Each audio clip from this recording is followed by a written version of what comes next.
Volume 5, Chapter 549, 2nd of January, 1947.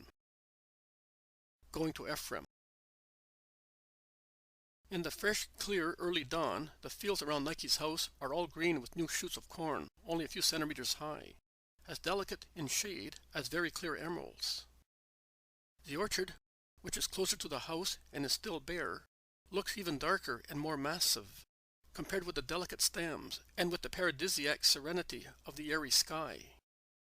The white house is crowned in the early sunshine with the flights of doves.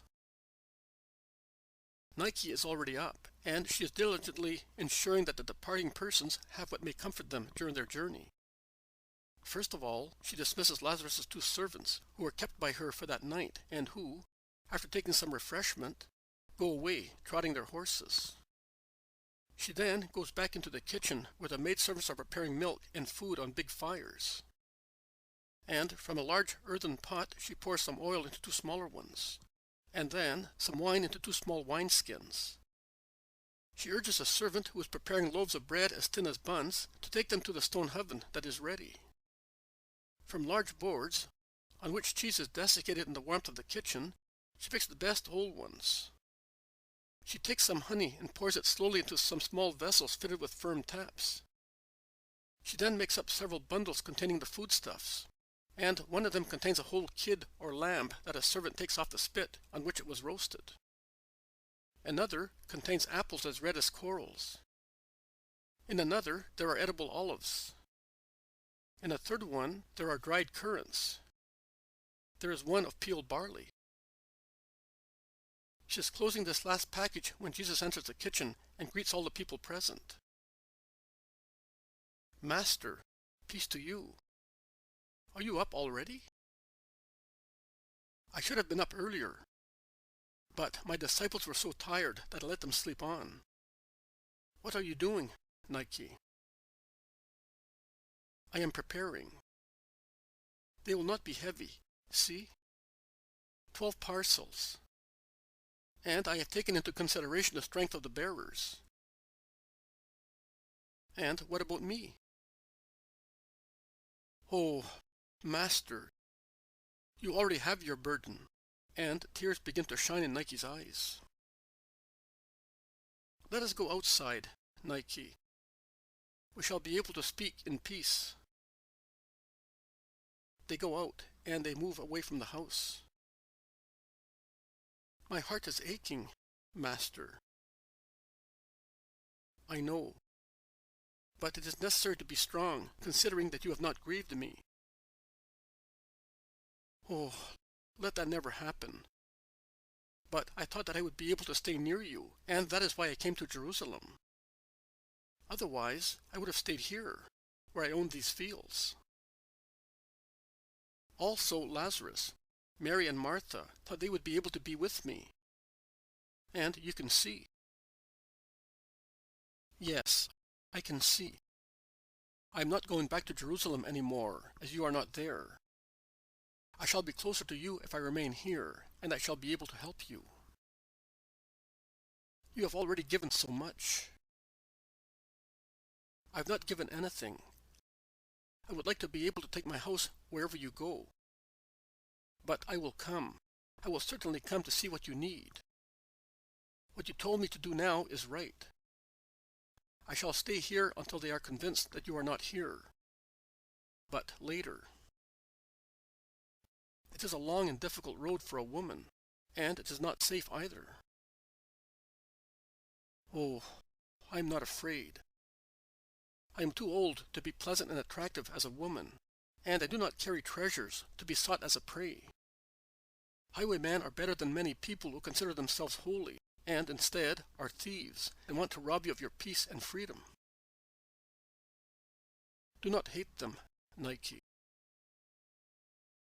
That is more difficult for me than anything else. But I will try not to hate them for your sake. I wept all night, Lord. I heard you go to and fro in the house, as indefatigable as a bee. And you seemed a mother anxious about her persecuted son. Do not weep. Guilty people must weep. Not you. God is good to his Messiah. In the most grievous hours, he always makes me find a motherly heart close to me. And what are you going to do about your mother? You told me that she was coming soon. She will come to Ephraim. Lazarus is going to inform her. Here is Simon of Jonah with my brothers. Do they know? Not yet, Nike. I will tell them when we are far away. And when I come, I will tell you what happens here and in Jerusalem. They joined the apostles who are coming out of the house one after the other, looking for Jesus. Come, brothers. Take some food before departing. Everything is ready. Nike did not sleep last night to provide for us. Thank the good disciple, says Jesus, entering the large kitchen whereon a refectory table. It is so long. There are cups full of milk, steaming hot, and sweet-smelling buns just out of the oven. And Nike spreads butter and honey generously on them, saying that they are invigorating food for people who have to go on a long journey when the weather is still cold. The meal is soon over. Nike, in the meantime, has made up the last parcels with the crisp, fragrant bread just taken out of the oven. Each apostle takes his bundle that has been tied in such a way as to be carried without much trouble. It is time to go. Jesus greets and blesses. The apostles say goodbye. But Nike wants to go with them as far as the border of her fields, and she then goes back slowly, weeping in her veil, while Jesus, with his apostles, goes away along a secondary road, pointed out to him by Nike. The country is still desert. The path runs through fields of new corn and bare vineyards. Thus there are no shepherds either, as they do not take their flocks into cultivated fields. The morning air is warmed a little by the sun. The first little flowers on the edges of the fields are shining like gems under the veil of dew, brightened by sunshine. The birds are singing their first love songs. The good season is coming. Everything is beautiful and fresh. Everything is love. And Jesus is going into the exile that precedes his death, brought about by hatred. The apostles are silent. They are pensive. The sudden departure has disconcerted them. They were so certain that everything was settled by now. They are proceeding with their backs more curved than the weight of their bags and of Nike's provisions can bend them. They are bent by disappointment and by the ascertainment of what the world and man are. Jesus, instead, although he is not smiling, is neither sad nor dejected. He is walking with his head erect, ahead of everybody, without arrogance, but also without fear. He is proceeding like one who knows where to go and what to do. He walks courageously, like a hero, whom nothing shakes or frightens. The secondary road joins with a main one, which Jesus takes going northwards. And the apostles follow him, without speaking. As the road comes from Galilee and through the Decapolis, and Samaria goes to Judea, there are wayfarers on it, mostly caravans of merchants. As time goes by, the sun becomes pleasantly warmer and warmer, when Jesus leaves the main road to take another path that, across cornfields, goes towards the first hills. The apostles cast glances at one another. Perhaps they begin to understand that they are not going towards Galilee along the road in the Jordan Valley, but are instead going towards Samaria. But they are silent. When they arrive at the first woods on the hills, Jesus says, "Let us stop and rest while we take some food." The sun indicates that it is midday. They are near a torrent with little water in it, as it has not rained for some time. But its little water is clear in the gravel bed, and its banks are spread with large stones that can be used as tables and seats.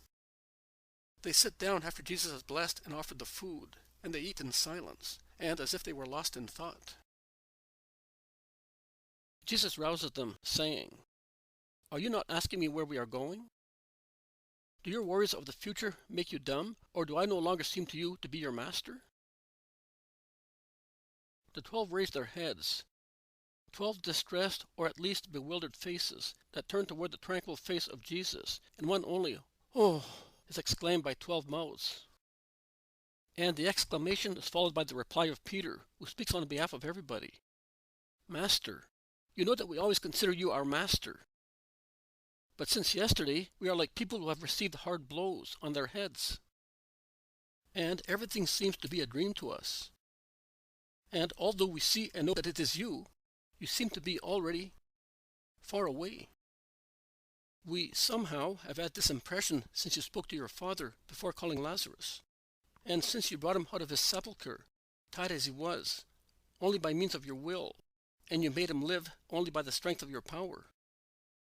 You almost frighten us. I am speaking of myself, but I think it is the same for everybody. And now, this departure, so sudden and so mysterious. Have you a double fear? Do you feel that the danger is more impending? Do you feel that you do not have the strength to face and overcome the last trials? Speak without restraint. We are still in Judea. We are near the low roads that take one to Galilee. Everyone may go if he wishes, and you may go in time to avoid being hated by the Sanhedrin. The apostles are roused by these words. Those who were almost lying on the grass warmed by the sun, sit up. Those who were sitting, stand up. Jesus goes on, because as from today I am the legally persecuted one. Bear that in mind. Just now they are about to proclaim in the 500 and more synagogues in Jerusalem and in those of the towns that have received a ban issued yesterday at the 6th hour, that I am a great sinner, and that whoever knows where I am must denounce me to the Sanhedrin, so that I may be captured. The apostles shout as if they already saw him captured. John clings to his neck, moaning, "Ah, I have always foreseen that," and he sobs loud.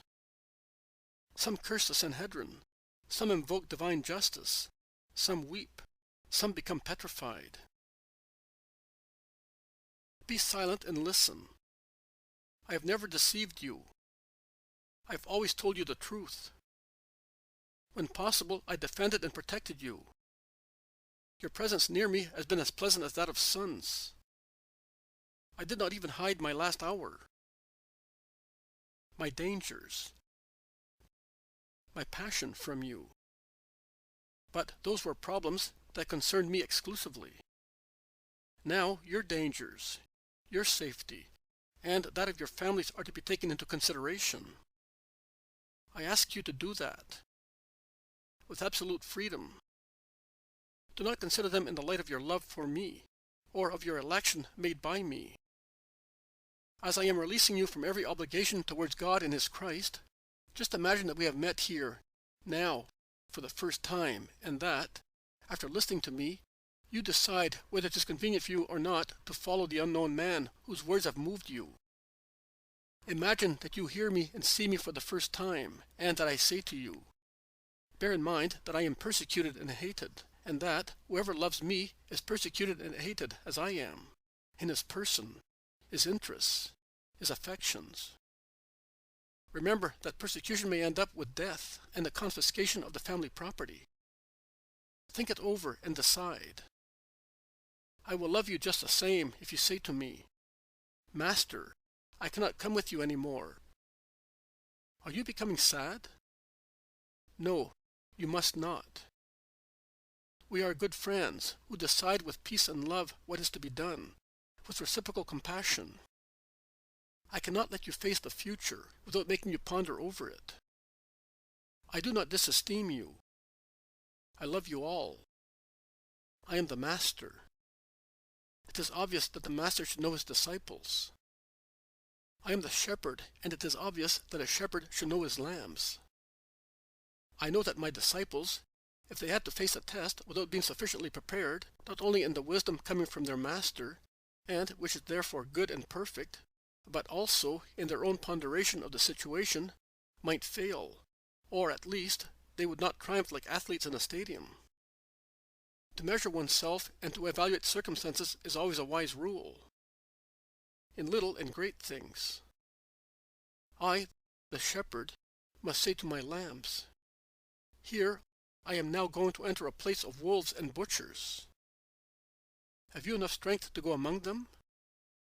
I could also tell you now which of you will not have the strength to withstand the trial, although I can assure and reassure you that none of you will fall at the hands of the executioners who will sacrifice the Lamb of God. My capture is of such weight that it will suffice them. So I say to you, think it over. Once I said to you, "Be not afraid of those who kill."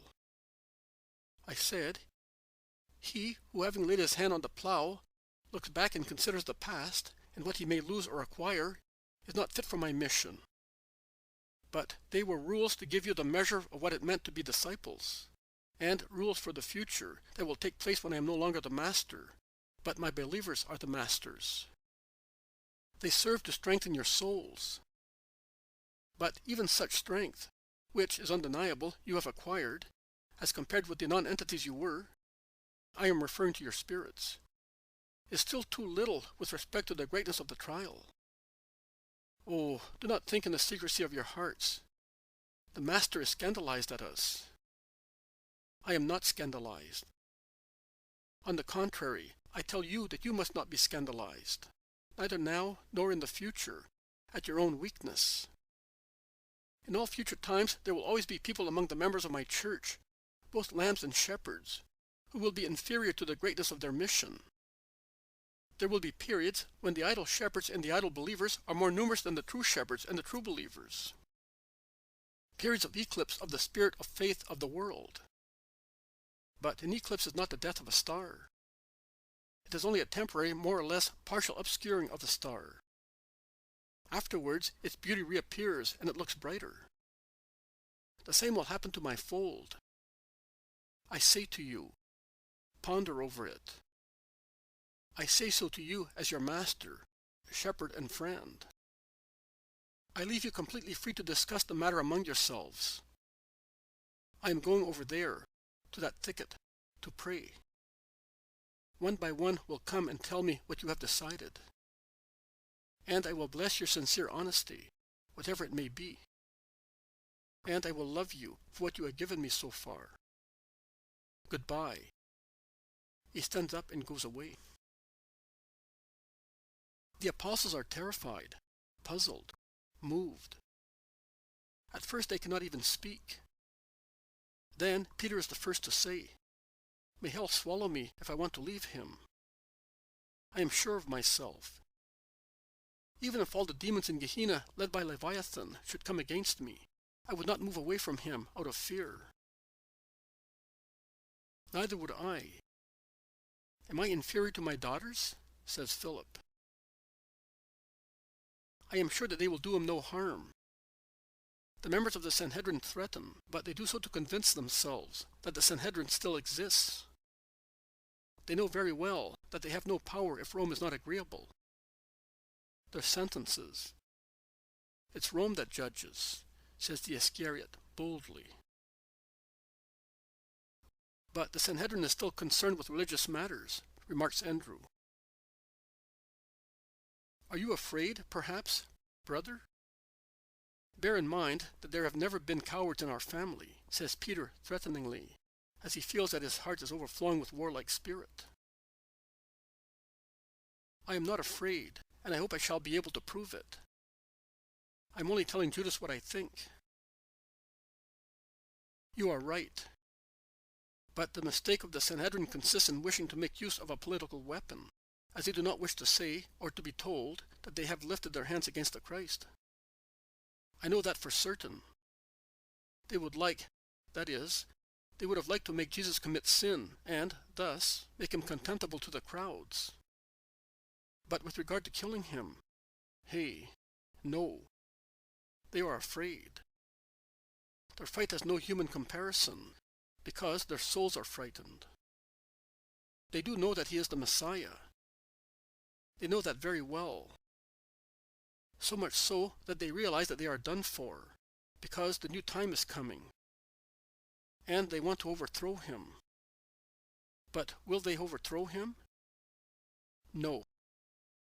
That is why they are seeking a political reason, so that the proconsul, that is Rome, should overthrow him.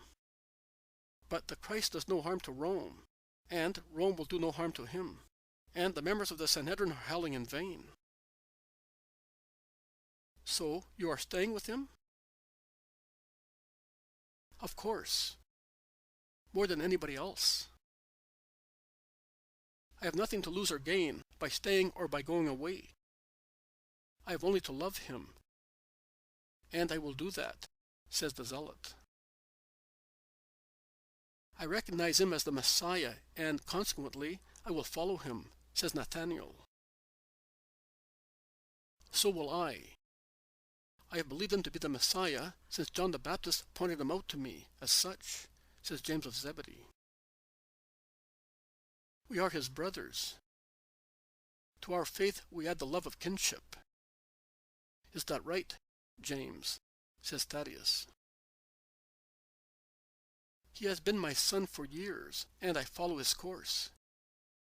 If he falls into the abyss dug by his enemies, I will follow him, replies James of Alphaeus. And what about me? Can I forget that he has redeemed me? Asks Matthew. My father would curse me 7 times 7 if I should leave him. In any case, even if it were only for Mary's sake, I would never part from Jesus, says Thomas. John does not speak. His head is lowered.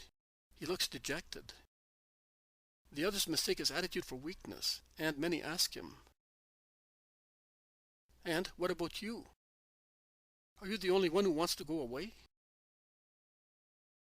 John looks up, so pure also in his attitude and eyes, and fixing his limpid blue eyes on those who are questioning him, he says, "I was praying for all of us, because we want to say and do things and rely on ourselves, and by doing so, we do not realize that we challenge the words of the Master. If he says that we are not prepared, it means that we are not. If we have not become prepared in 3 years, we shall not become so in few months." What are you saying? In few months. What do you know? Are you a prophet? Perhaps.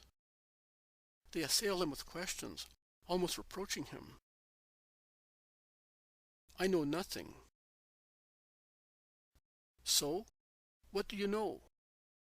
Has he perhaps told you? You always know his secrets, says Judas of Kerioth with envy. Do not hate me, my friend, if I understand that the fine weather is over. When will it be? I do not know. I know that it will happen. He says so. How many times has he said so? We do not want to believe it. But the hatred of the others confirms his words. So I pray, because there is nothing else to be done. I pray God to make us strong.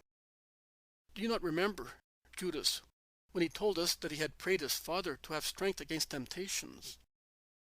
All strength comes from God. I imitate my Master, as is right to do.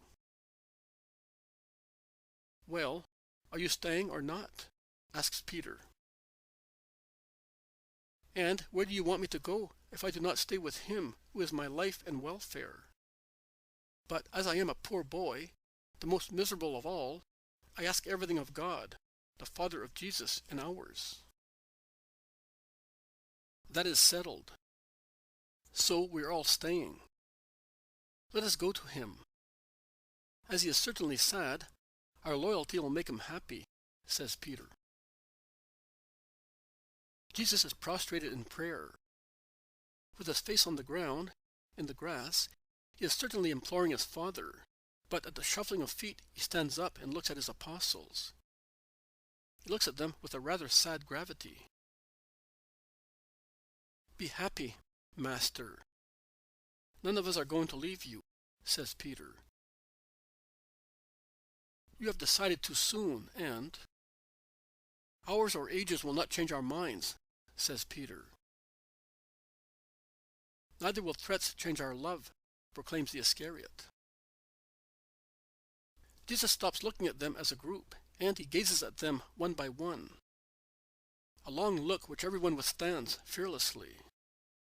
His eyes delay in particular on the Iscariot, who looks at him more resolutely than the others.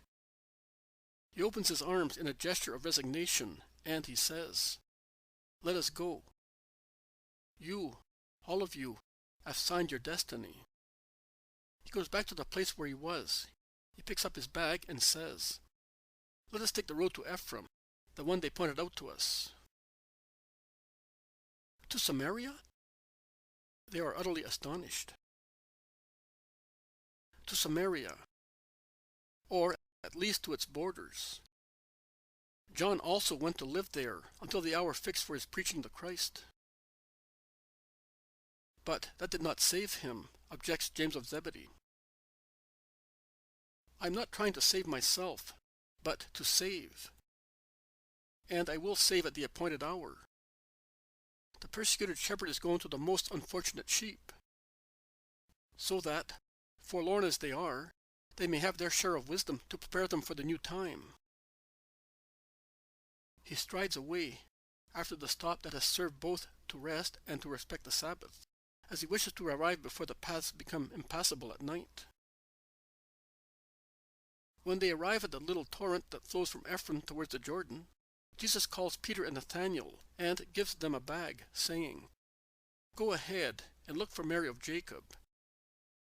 I remember that Malachi told me that she is the poorest woman in the village, in spite of her large house, now that she has no sons and daughters in it. We shall stay with her. Give her plenty money, so that she may give us hospitality without applying to many people. You know where the house is. It is the large one, shaded by 4 pomegranate trees, near the bridge across the torrent." "We know, Master. We will do as you say." They go away quickly, and Jesus follows them slowly with the others. From the dell, in the middle of which the torrent flows, one can see the white houses of the village in the late daylight and in the early moonlight. There is not a soul about when they arrive at the house that is all white in the moonlight. Only the torrent can be heard in the silence of the night. Turning round and looking at the horizon, one can see a large stretch of the starry sky bend over a large expanse of ground that slopes downwards towards the desert plain that stretches as far as the Jordan. A solemn peace reigns over the earth. They knock at the door. Peter opens it. "Everything is settled, Lord. The old woman wept when we gave her the money. She had not a coin left. I said to her, 'Do not weep, woman. There is no more pain where Jesus of Nazareth is.' She replied to me, 'I know. I have suffered all my life, and just now I was at the very limit of endurance. But heaven opened on the evening of my life and brought me the Star of Jacob to give me peace. She is now preparing the rooms that have been closed for such a long time. There isn't very much. But the woman appears to be very good. Here she is. Woman, the rabbi is here.' A very thin old woman comes forward, her meek eyes full of melancholy. She stops, perplexed, a few steps from Jesus. She feels uneasy. 'Peace to you, woman. I shall not give you much trouble. I wish you could walk on my heart, to make it more pleasant for you to enter my poor house. Come in, Lord, and may God enter with you.' She has recovered her breath, and taken heart in the light of Jesus' glance. They all go in and close the door. The house is as large as a hotel, and as empty as a desert. Only the kitchen looks cheerful, because of a bright fire in the fireplace in the middle of the room. Bartholomew, who was tending the fire, turns round and says, smiling, 'Console the woman, Master. She is sad because she cannot honor you.' Your heart is enough for me, woman. Do not worry about anything. We will provide tomorrow. I am poor as well. Bring her our provisions. Poor people share their bread and salt without shame, but with brotherly love. Filial love in your case, woman, because you could be my mother, and I honor you as such. The woman weeps the silent tears of an old distressed soul, wiping her tears with her veil, and she whispers, I had 3 sons and 7 daughters. One of the sons was carried away by the torrent, and another one by a disease. The 3rd one has left me. 5 of the girls caught the same disease as their father had, and died. The 6th died of childbirth, and the 7th. What death did not do, sin did. In my old age, I am not honored by my children, and it makes me so. In the village they are good to me. That is, to the poor woman. You are kind to the mother. I have a mother, too. And in every woman who is a mother, I honor her. But do not weep. God is good. Have faith, and the children who are still left may come back to you again. The others are in peace. I think it is a punishment, because I come from this place. Have faith. God is more just than man.